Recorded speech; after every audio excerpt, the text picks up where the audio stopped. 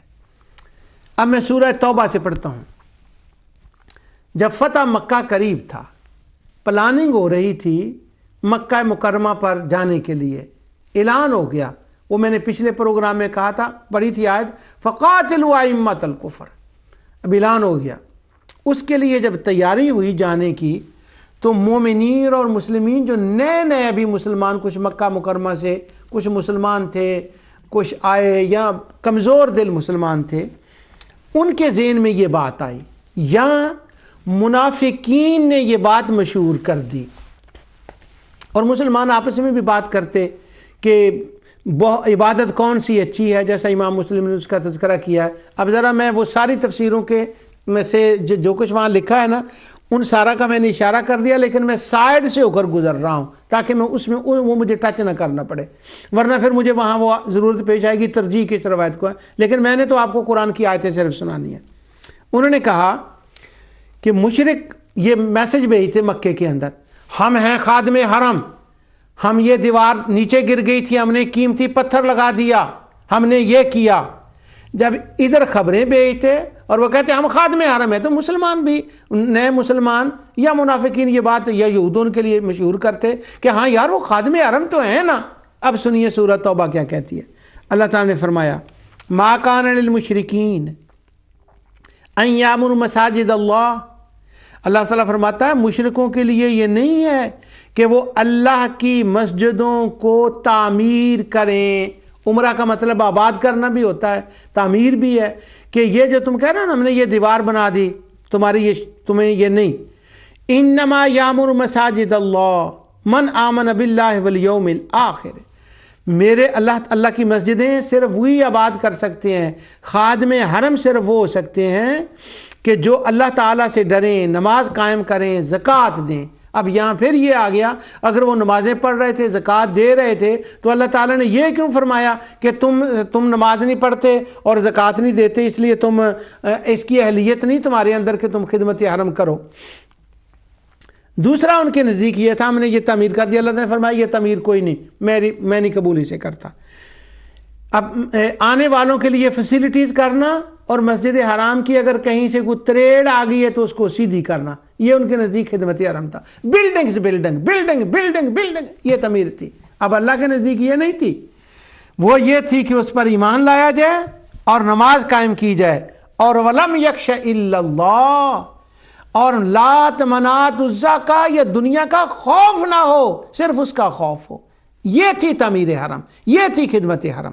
اب دوسرا ان کو بڑا چاہ تھا، وہ کہتے تھے اجعلتم سقایت الحاج و عمارت المسجد الحرام، وہ کہتے تھے ہم نے تو جگہ جگہ آب زمزم پینے کا انتظام کر دیا، ہم تو حاجیوں کو پانی بڑا پلاتے ہیں۔ یعنی دیکھیں خدمت حرم کا تصور دیکھیں ذرا، اس آیت کے آخر میں کمال ہو گئی ہے۔ وہ جملے کے لیے میں آپ کی ذہن تیار کر رہا ہوں۔ اللہ کے نزدیک کیا ہے یہ پانی پلانا، حاجیوں کے لیے آرائش کا بندوبست کرنا، اچھی رہائشیں فراہم کرنا، کرسیاں رکھ دینا وہاں پر، اور وہ مجھے یاد نہیں آ رہا جس کے اندر لفظ نہیں آ رہا، استغفر اللہ العظیم اللہم صلی علی، وہ پانی کے ٹینک رکھ دینا وہاں پر، اس کو وہ خدمت حرم کہہ رہے ہیں۔ اللہ تعالیٰ فرماتا اجعلتم سقایت الحاج، کیا تم نے محض حاجیوں کو پانی پلانے اور مسجد کی مرمت اور بندوبست کرنے کو یہ سمجھ لیا ہے کہ یہ بڑا اعلیٰ عمل ہے؟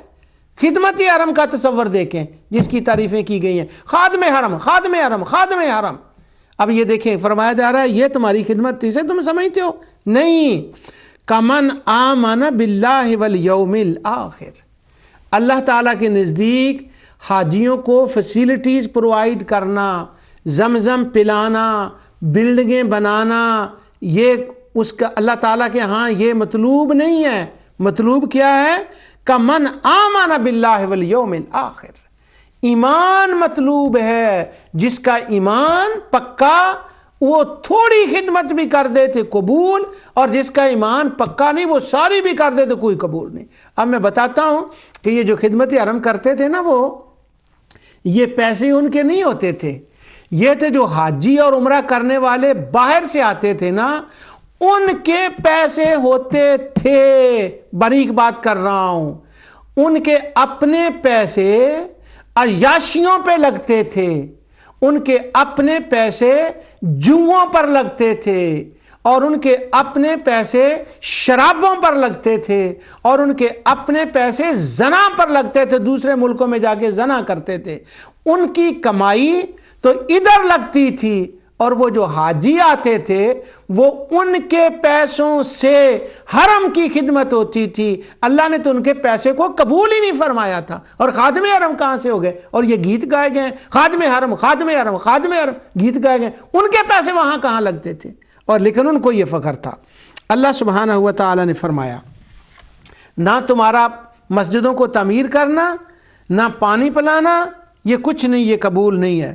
اور یا جو آخری میں نے کہا تھا نا، کمال ہو گئی ہے، ساری کمالیں ہو گئی ہیں، لیکن جو میں صرف اپنے ذوق کی، اگرچہ وہ ناقص ذوقی ہو، اس کی میں بات کر رہا ہوں۔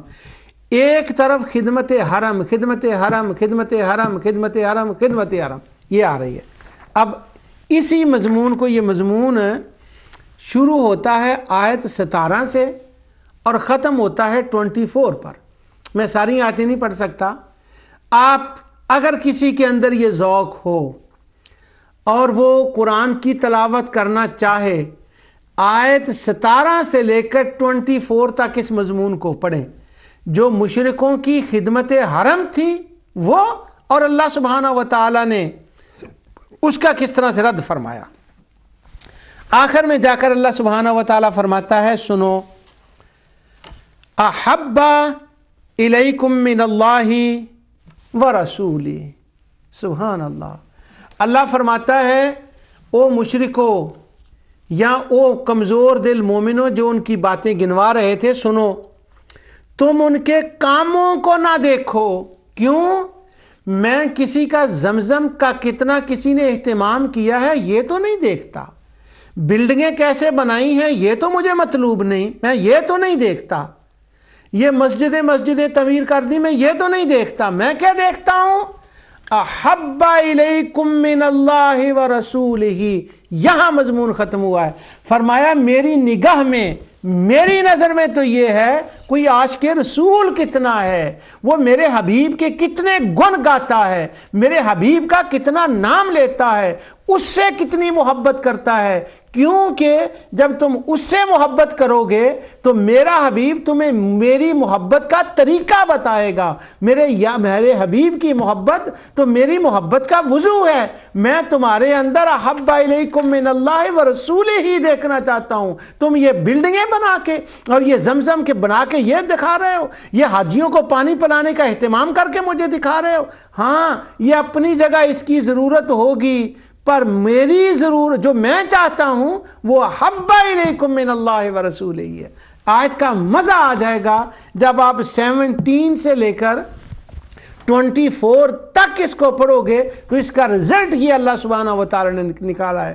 سبحان اللہ، یہ مکہ مکرمہ کے اندر جتنی آیتیں ہیں یہاں ان کا اینڈ ہوتا ہے احب الیکم من اللہ ورسولہ وجہاد فی سبیل حتی واللہ لا یہدی القوم الفاسقین، اور اس کے بعد تو مضمون ہی نیا شروع ہو جاتا ہے۔ یعنی اللہ نے مضمون کا اختتام اس کو کامل مکمل فرمایا ہے حب رسول کے اوپر۔ اب بات کہاں ختم ہوئی؟ بات ہو گئی یہاں ختم ہو گئی کہ اللہ سبحانہ و تعالی دیکھتا ہے کوئی محب رسول کتنا ہے۔ جب محب رسول کوئی ہو اللہ کی نظر میں اس کی قدر ہے۔ سبحان اللہ۔ اور اللہ سبحانہ و تعالی نے یہاں پر ایک وہ کرائٹیریا بھی دیا کہ ایک طرف تمہاری رشتہ داریاں ہوں، ایک طرف ماں باپ ہوں، اولاد ہوں، کام ہوں، اور دوسری طرف اللہ اور اس کے رسول کی محبت ہو، تو ذرا اپنے آپ کو ٹیسٹ کر کے دیکھو کہ پلڑا کون سا باری ہے۔ ابھی ہمیں بھی اپنے آپ کو ٹیسٹ کر کے دیکھنا چاہیے کہ کیا کون سا پلڑا باری ہے، کس طرف ہے۔ اب یہ ہوگی خدمت حرم کی بات۔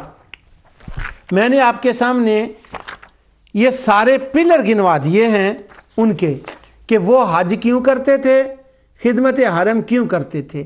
یہ ان کے مالی فوائد تھے، یہ ان کے دنیاوی فوائد تھے، یہ ان کے سیاسی مسائل تھے۔ اسی حرم کی وجہ سے دنیا بھر میں ان کا سیفلی آنا جانا تھا۔ اس لیے تو اللہ سبحانہ و تعالی نے فرمایا لإیلاف قریش، قریشیو تمہارے دل کے اندر میں نے یہ جرت پیدا کر دی، یہ محبت ڈال دی، کیا کہ تم جہاں چاہو آ جا سکتے ہو۔ اس زمانے میں آنا جانا آسان نہیں تھا، تو فرمایا اس فَلْيَعْبُدُوا رَبَّ هَذَا الْبَيْتِ، اب تمہیں چاہیے کہ عبادت کرو اس رب کی جو اس گھر کا مالک ہے۔ فَلْيَعْبُدُوا رَبَّ هَذَا الْبَيْتِ، جس کا یہ گھر ہے۔ یہاں سے تعریض یہ بھی نکل رہی ہے کہ وہ اس گھر کے مالک کی عبادت نہیں کر رہے تھے، اس لیے تو فرمایا فَلْيَعْبُدُوا رَبَّ هَذَا الْبَيْتِ، اس کی عبادت کرو۔ اور اس حرم کے صدقے کیا ہوا؟ ایک دوسرے مقام پر اللہ تعالیٰ فرماتا ہے اَوَلَمْ يَرَوْا أَنَّا جَعَلْنَا حَرَمًا آمِنًا وَيُتَخَطَّفُ النَّاسُ مِنْ حَوْلِهِمْ۔ اللہ تعالیٰ فرماتا ہے اس حرم کی وجہ سے دیکھو تمہیں پروٹیکشن کیا ملی ہے۔ ارد گرد کے علاقوں میں جنگیں مسلط ہوتی ہیں، دشمن آتے ہیں، وہ قتل و غارت کرتے ہیں اور وہ اچک لیے جاتے ہیں، لیکن تم امن کے اندر رہتے ہو۔ نیشنلی انٹرنیشنلی، یعنی حج کا ان کو یہ فائدہ تھا، کعبے کا ان کو یہ فائدہ تھا کہ ان کو امان تھی اپنے ملک کے اندر، اور امان تھی الذی اطعمہم من جوع وآمنہم من خوف۔ انٹرنیشنلی وہ جہاں چاہے ان کو کوئی پوچھتا نہیں تھا۔ حج سے پیسے ملتے تھے، حج سے آمدنی آتی تھی، اس لیے وہ خادم حرم تھے۔